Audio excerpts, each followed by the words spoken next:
My name is Jada Elena Wooten, and today I'm here with the amazing Tim Cruz, known for Don't Let the Cat Out, Ladybug, which will soon be available on Tubi, which is amazing. I cannot wait to see it. The Tubi original film, What Happens in Miami. He is a director, writer, and producer. Thank you for joining us. Thanks for having me, Jada. It's so good to be. Thank you. So I had mentioned what happens in Miami, where I got the privilege to work with you and spend that time with you in Miami. Uh, And I was just able to see your gears moving in your head and see how you really like commanded a set and the directions that you gave were just so insightful.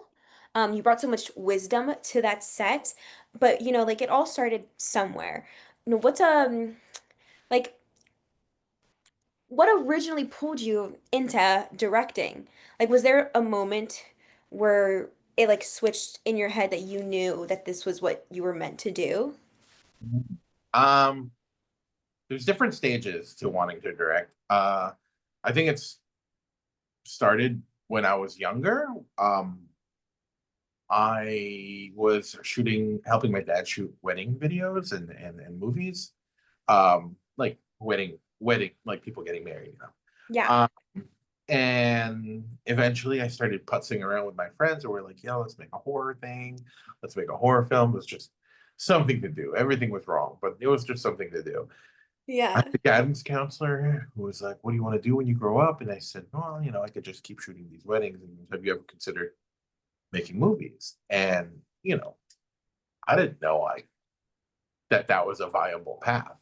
I thought that Yeah. it was only special for a certain type of people. And so she was like, well, there's this program at NYU called the Future Filmmakers Program.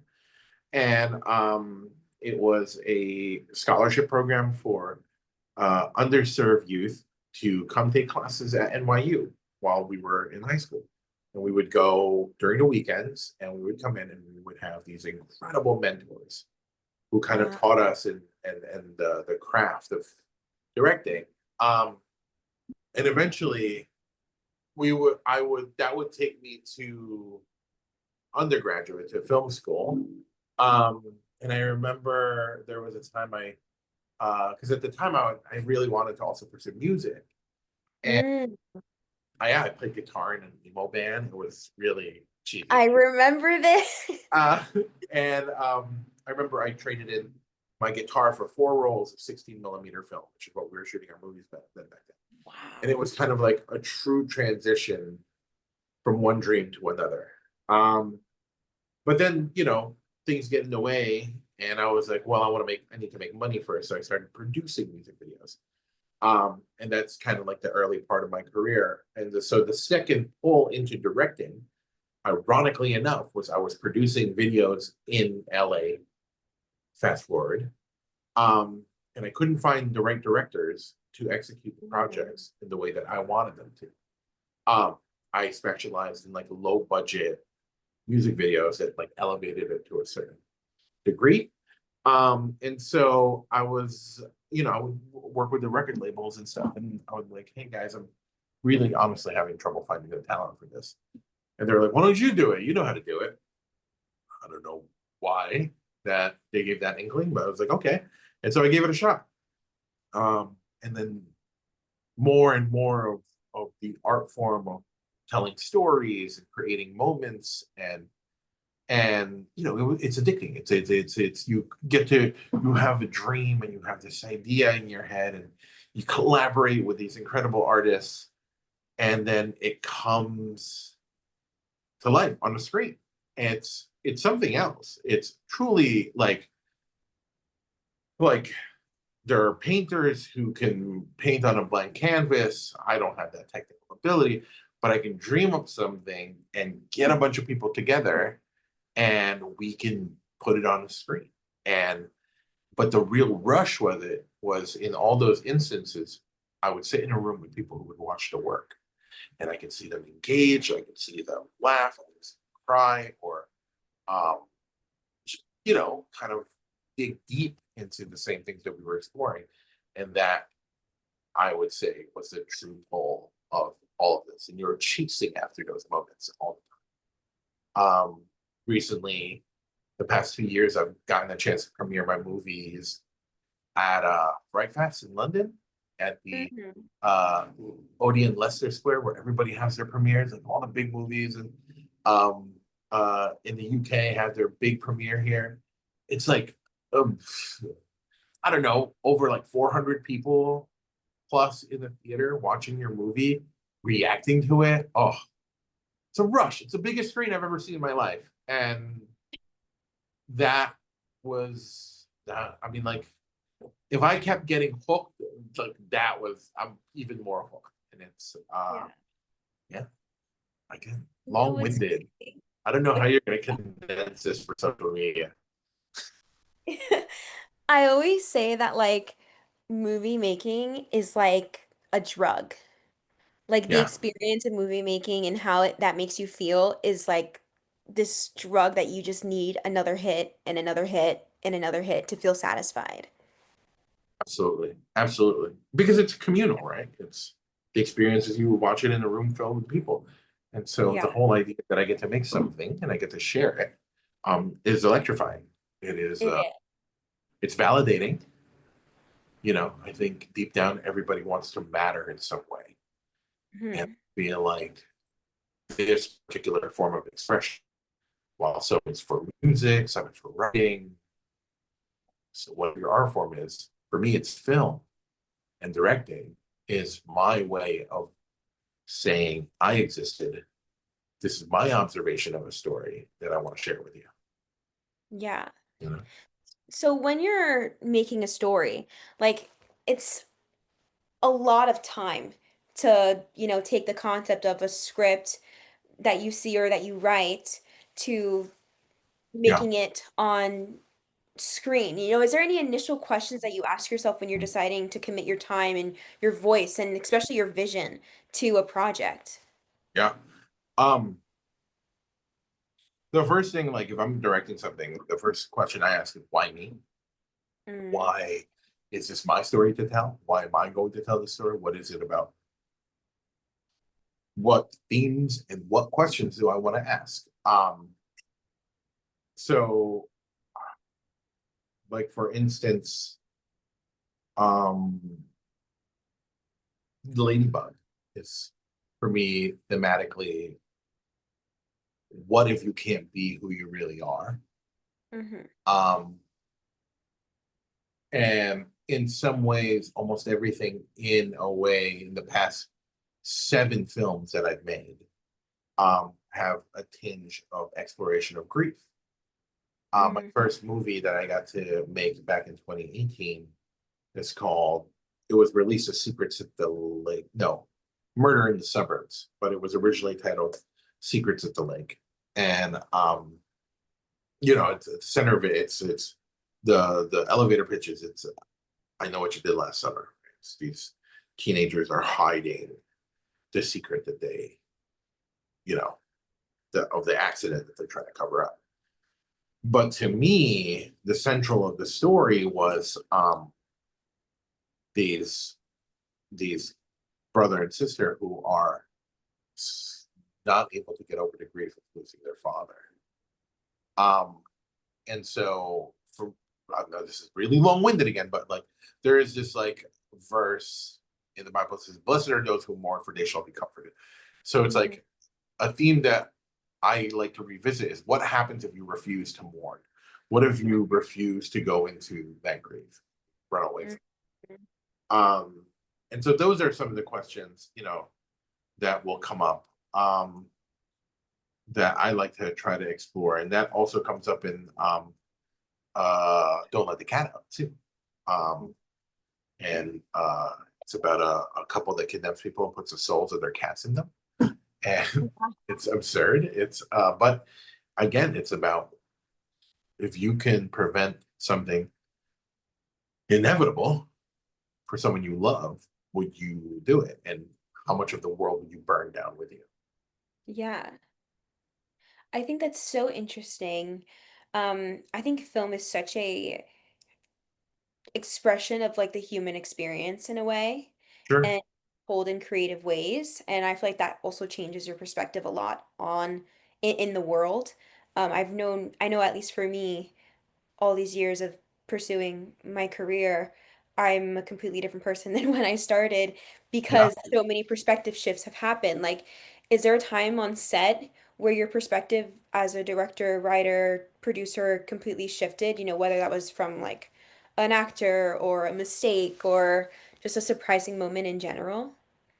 Yeah, I think again, this is a collaborative process. So when you are going through when you're going through exploring, right? I think that's what we were when we were working on What Happens in Miami. I wanted y'all to consistently explore and to keep asking questions and keep digging into oh sorry No, it's okay. um to continually dig for answers or actually no, it was more like I wanted you to keep looking for questions. Yeah. um and so I think, and that's what's beautiful about film, is it's like alive, you know. Someone makes a particular choice in this scene and it's like, oh, that's interesting. And I think that's what, for me, it's like this is also my argument for why AI has is going to have a much harder time hitting the zeitgeist, or becoming the norm for our entertainment and for our films. Because I think what we eventually chase after is the imperfections of our lives and the mistakes um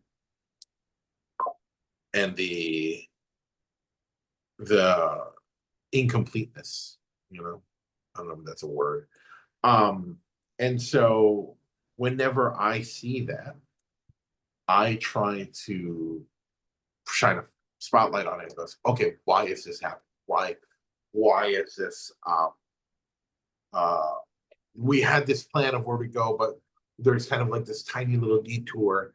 And those little detours end up becoming the themes, the new themes, the thing that because it's so unexpected that it becomes loud, Mhm. and it's what the audience will always latch onto. It is because in that imperfection they see something inside them and they relate to the characters that they see on screen.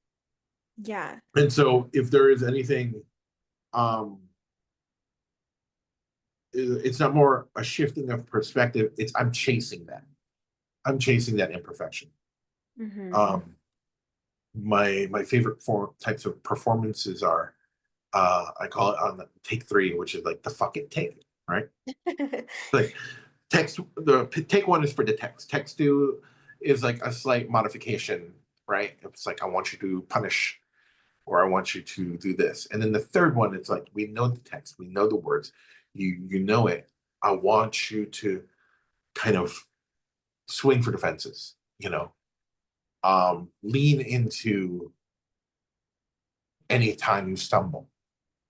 Hmm. And in that, when the rhythm shifts and the rhythm changes, you know, you have to consider that when people are doing this, they're like on their phone and then they look up, or you know, they've got their attention on something else, and there's a slight imperfection, they chase after it, and it feels real and it feels um special, I guess. Yeah.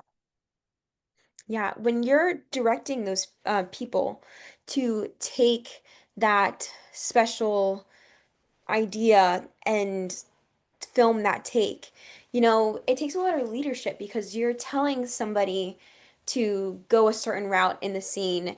And I mean, I've seen it. I've worked with you and I see how it goes. And it's just so freeing. Mm, The I wouldn't call them corrections, but I guess the notes, the directions that you would give out, they're so mm, freeing because it's still, as an actor, you still feel the freedom to take what you say and interpret it into my own absolutely. way. Yeah, Yeah, which I I think think that's so special and um that's so just welcoming. Team, like that's so, I don't know what the word is, but Yeah. it makes you feel like you have trust in the people that you're working with, which I Absolutely. think is so important. I think that's really the most important thing of leadership is Mhm. trust. Yeah. Um, People think that the leader is the person that is the vanguard, right? They're the person that leads. Yes, and they're pulling everybody along, but in reality, when we're filming, I'm behind you and you know where to go. And I'm just kind of like, you know, pushing you in a direction. And then you're going to choose to go a certain way. And sometimes I'll be like, that's interesting. Let's go. We'll Mhm. go there. Um, but again, ownership is really a big thing. um, Having the cast or the crew take ownership for their work and encouraging them to. Everybody gets nervous, right? Because it's like, oh, I don't want to try something or deviate from the plan and stuff. But as a leader, as a creative leader, you want to encourage an environment where everybody is free. That's why I like to keep my sets very light but focused, right? Um, I want everyone to be uh intense but kind, if that's because intensity means that you are present, tense Mhm. in time. um and that focus and that sync, you're able to. I really don't do much in like telling people what to do. They'll do it themselves, right? Mhm. um I will do. And every character in every scene has an objective, right? Yeah. And then there is an obstacle in the way, whether it's a social obstacle, whether it's a physical obstacle, whether it's a mental obstacle, and how they solve that obstacle is their characteristic. And so I'm trying to equip them with the right thing in order to make the choice that best serves the story in that moment. Um, Yeah. Is there any ever challenges that you face when it comes to that, like navigating? yes, some language can be a challenge. Mm. Sometimes, um, like a direct, I wanted someone to like be more maniacal in the scene, and I Mhm. couldn't figure out how to say the right words, right? I don't want to be like, I want you to be meaner. I want it's results, right? You don't want the results. I think, and it's like one of my favorite sayings now, and it's usually for villains who are insecure about their position and their Mhm. place. And I always say, I want you to play with your food. And that Mhm. particular idea is, so it's something you say, and their player and the actor interprets it however they want, but it gives the same objective or the kind of goal, which is to seem maniacal and seem like you're enjoying it, a little sadistic.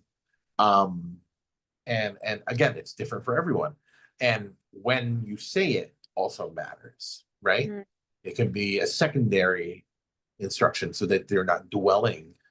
The When you give direction also matters because it's going to be at the forefront of where your actor is thinking about it, mulling on Mhm. it, marinating on it. But certain actors prefer to have something to grasp and thematically mull on before. So, again, it all depends. And in a way, it's like you have to be pliable and you have to be paying attention. You have to be um you have to have the same goals and objectives, right? I think one of the things, so it's like before we enter a scene is like, hey, do you have a target? And I can usually always tell if someone isn't all there, and I'll be like, hey, let's take 5 minutes and let's get us here. Because you've been on set. It's crazy. We've got Yeah. 7.5 pages a day.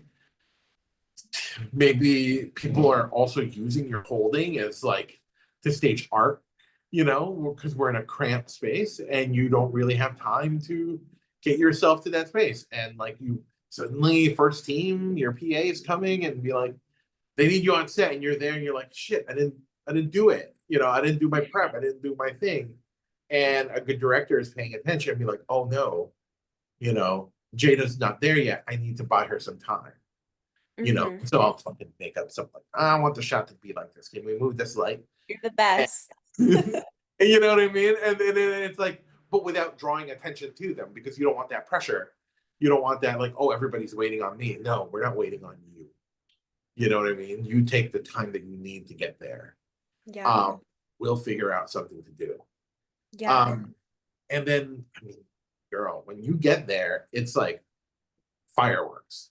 And one of my, you know, one of my, I don't want to say regrets, but like I don't have final cut on a lot of these movies, and there are scenes where it's like, yo, no, we need this space, we need this time, and they're like, now we've got 90 minutes, and it's like, Yeah. and you've got to compress it, and like so much of the great performances end up on the cutting room floor, and in another world, I'll be like, let's put that back in, but for the most part, we live with what we put out there. I don't know. Yeah. Just curious, Mm. if you think, do you think that if at least some of the scenes in movies that are cut that you feel like should be there would have made the movie, do you think different, like not just movies that you've been in, just in general, the film industry in general, do you think movies would perform better if those Yeah, scenes would be in them? sure, absolutely. Or they can perform worse. Yeah. Um, it can really swing either way. It, everybody's got an idea of how they think movies should be, how stories should be. It's like an editor with an author Mhm. decides tells the author to cut an entire paragraph or thing down. Well, would that have made the book a Pulitzer book? Who knows? We don't really Mhm. know how the audience is going to interpret, receive. Maybe that tiny little detail where uh what's his name? Mr. Darcy decides to take a longer walk to contemplate the choices. And it's all relative in the end. Yeah. We live with what we create and we try to stand by it. Um, and hopefully what we were able to put out there is enough to be able to resonate and find that audience. Yeah. And all of this wisdom that you're sharing, had to have started from somewhere. Like if you were talking to like the younger version of yourself, like with all the information now that you know about the industry, and the creative journey of what it takes to get where you are today as as a successful director, writer, producer, like what do you wish someone had told you, or what would you have told yourself?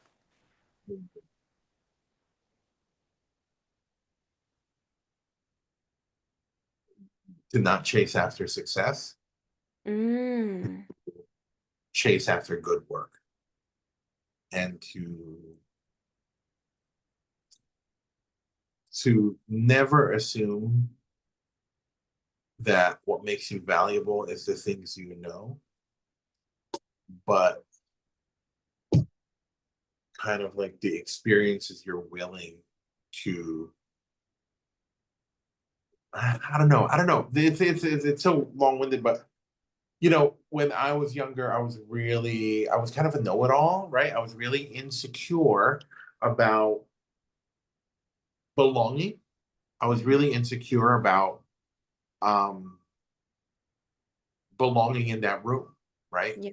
And so I overcompensated. I would lie. I would hype myself up more than I deserve to be. And, it would put people off or things like that. If I could talk to my younger self, I'd be like, chill, you know? It is better to try to learn and to discover and to accept that you don't know everything. But what Mm. makes you better is your willingness to learn and grow. Mm. And you should already accept that who you are is unique and therefore important in the sense that your contributions matter. Yeah. you are loved and that you should do your best to be kind. Because what ends up happening, right, is when our insecurities are at the very forefront of us, we are frustrated, we are hurt, and so we want to hurt other people around us so that we don't feel alone in our pain, whatever. Um, and so we kind of like that kind of we put stumbling blocks over our own progress. Um, when in the end, it's like, you know, you just have to continually try to learn and try to take care of people along the way. Um, and know that you don't know everything and that, you know, you're Yeah. good at who you are. I don't know. Gosh, I don't know. No, Uh, that's beautiful. I feel like there's so much power in acknowledging that you don't know everything.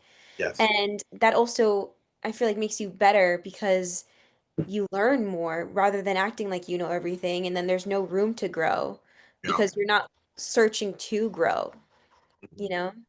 I think that. That's good. That's a good way of putting it. Yeah. But yeah, but I think what's really the other thing, and I think I eventually learned this along the way, is to build your community, to invest in the people around you, because in a way that helps you grow, and your relationships grow, right? No film is done by one person. It is a communal experience. It's a collaborative experience, and you do it with the people you care about, the people you respect, and you surround yourself with talented people, Hmm. and and you go through it together. Yeah. That's beautiful. Thank you, Tim, for meeting Yeah. me today and doing this interview. This was so much fun. Well, no, thank you for having me, and I love chatting with you.